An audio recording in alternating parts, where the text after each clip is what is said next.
Moi, je m'inspire d'un modèle, c'est le modèle sur la maturité des compétences, des capacités des individus et des groupes. Alors, il faut vraiment faire la distinction quand on fait l'évaluation ou qu'on fait des programmes de transfert de connaissances en fonction de ces deux axes-là, l'axe individu, l'axe groupe ou communauté, et y a posé une échelle d'évolution au niveau de la maturité des compétences ou des capacités d'appréhender la réalité en fonction du degré ou de l'intensité du partage des connaissances de ces deux axes-là.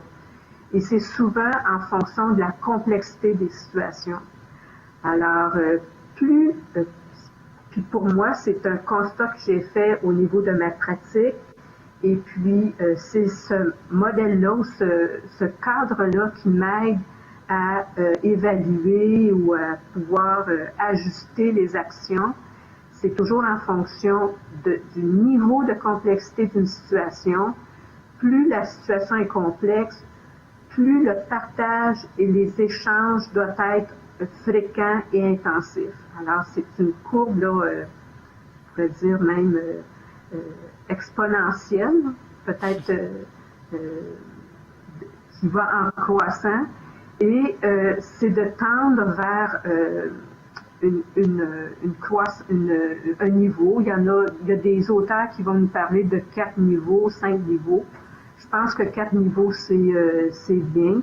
Où on passe du travail individuel à utiliser des normes, ensuite de pouvoir mesurer notre propre travail et ensuite de pouvoir partager avec notre environnement ce que l'on fait. Alors, dans les organisations, on est capable d'évaluer si des groupes ou des individus sont à tel niveau de maturité. Comme preuve, moi, j'utilise beaucoup la preuve de l'expérience, une preuve expérientielle, mais aussi la preuve sociale.